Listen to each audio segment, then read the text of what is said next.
Student, मैं शालिनी।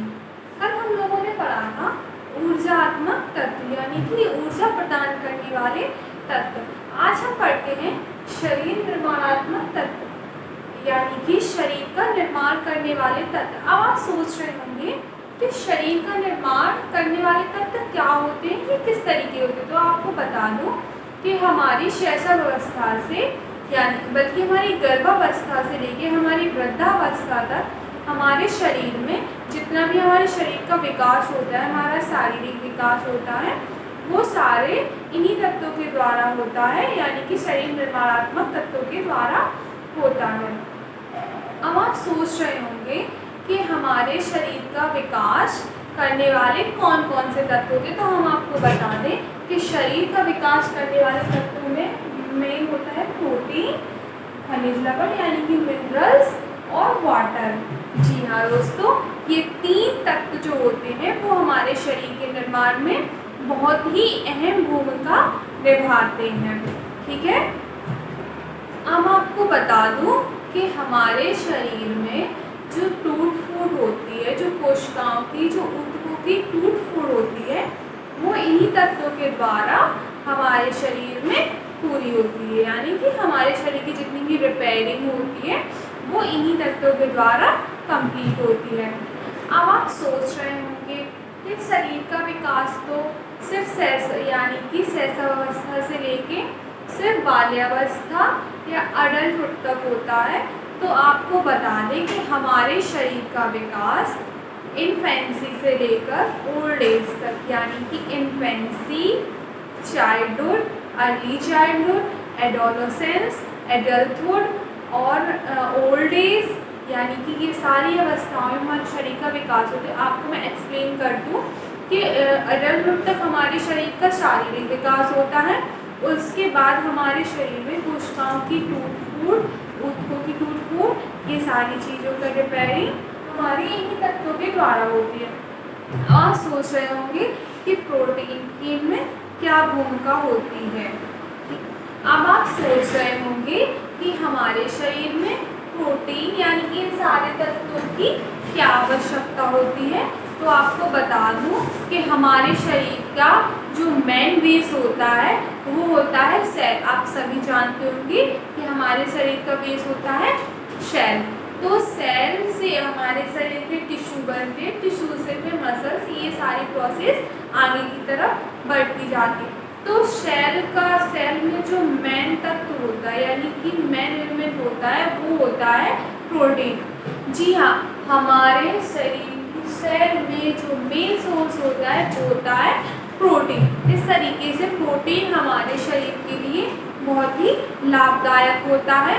हमारे skin को, हमारी बोन्स में, हमारे हेयर्स में और हमारी मसल्स के लिए प्रोटीन एक बहुत ही महत्वपूर्ण भूमिका निभाता है। ठीक है, आपने देखा होगा कि कभी कभी हमें चोट लग जाती है तो हमारे शरीर में खून बहने लगता है, तो खून अगर बहता रहता है तो हमारे लिए बहुत जानलेवा सिद्ध होती है। इसलिए हमारे शरीर में जो खून जमने का काम करता है वो प्रोटीन करता है। अब आपको समझ में आ गया होगा कि प्रोटीन हमारे लिए कितनी आवश्यक है। हम सेकंड देखते हैं खनिज लवण यानी कि मिनरल्स।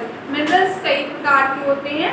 मिनरल्स के अंतर्गत कैल्शियम, फास्फोरस, आयरन, ये सोडियम, ये सारी चीज़ें आती हैं। अब हम देखते हैं नेक्स्ट खनिज लवण। खनिज लवण यानी कि मिनरल्स। मिनरल्स कई प्रकार के होते हैं।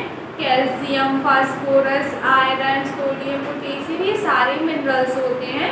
तो हमारे शरीर में कैल्शियम, फास्फोरस, ये सारे मिनरल्स बहुत ही काम आते हैं। आपने देखा होगा कि हमारे दांतों के लिए और हमारी हड्डियों यानी कि बोन्स के लिए कैल्शियम और फास्फोरस बहुत ही ज़्यादा लाभदायक होते हैं। ठीक है, हमारे ब्लड में आयरन की एक बहुत ही मुख्य भूमिका होती है। जी हाँ, अब हम देखते हैं जल।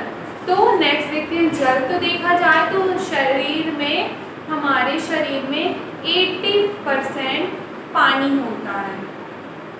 आपको पता होगा कि हमारे शरीर के निर्माण में, यानी कि हमारे शरीर में 80% जल ही होता है, जो हमारे लिए बहुत ही आवश्यक होता है। ठीक है, अब हम आपको बताएंगे कि ये सारी चीज़ें हमें किस तरीके से अपने खाने के द्वारा हम ले सकते हैं, और ये सारी चीज़ें किन किन भोज्य पदार्थों में बहुत ही ज़्यादा अच्छी क्वालिटी में और बहुत ही ज़्यादा अच्छी मात्रा में पाई जाती हैं। ठीक है, चलिए तो हम आपको बता दें कि जो प्रोटीन होता है वो सबसे ज़्यादा दालों में, अंडा में,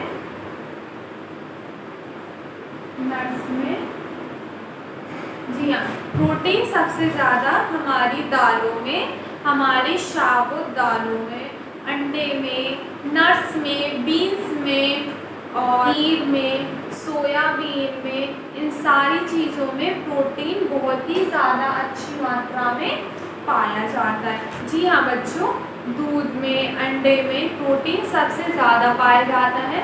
तभी हम अब देखा जाता है कि चाइल्डहुड एज में हमें डॉक्टर्स भी, हमारे डाइटिशियन भी हमें डेली दूध लेने के लिए रिकमेंड करते हैं। वो इसीलिए कि अगर हम प्रोटीन ज़्यादा लेते हैं तो हमारे शरीर का शारीरिक विकास ज़्यादा अच्छे से होता है। हम देखते हैं खनिज लवण यानी कि मिनरल्स, सबसे ज़्यादा ये बहुत ही अच्छी क्वालिटी में पाए जाते हैं हरी सब्जियों में, दूध में, जैसे कि कैल्शियम मेनली दूध में पाया जाता है। दूध से और भी ज़्यादा प्रोडक्ट जैसे कि पनीर, दही, इन सारी चीज़ों में खनिज लवण बहुत ही अच्छी मात्रा में पाए जाते हैं, साबुत दालों में, और कुछ मिनरल्स अनाजों में भी पाए जाते हैं।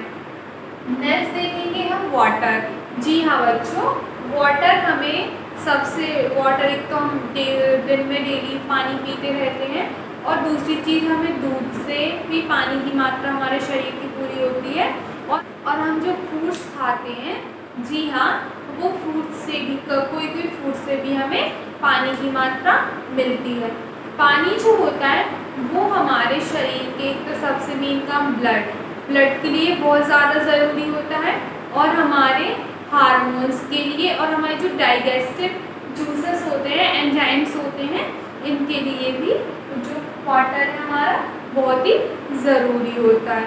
आई होप आपको समझ में आई होगी आज की क्लास। मैं आपको बता दूं कि शरीर के जो निर्माणात्मक तत्व होते हैं, यानी कि शरीर के निर्माण में जो आवश्यक तत्व होते हैं वो होते हैं 3 तरह के। पहला होता है प्रोटीन, दूसरा होता है मिनरल्स, और थर्ड होता है जल।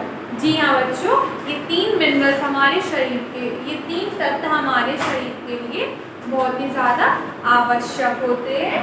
प्रोटीन हमारे शरीर के निर्माण में एक बहुत ही मुख्य भूमिका निभाता है।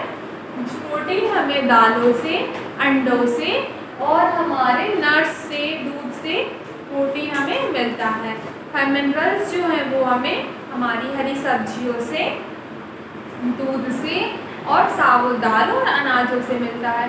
जल हमें हमारे डेली रूटीन में पानी पीने से और हमारे फलों से और दूध से हमें हमारे पानी की पूर्ति होती रहती है। आई होप बच्चों आपको ये समझ में आया होगा, और आप आगे से अपनी डाइट में ये चीज़ें ज़रूर ही शामिल करेंगे। Thank you.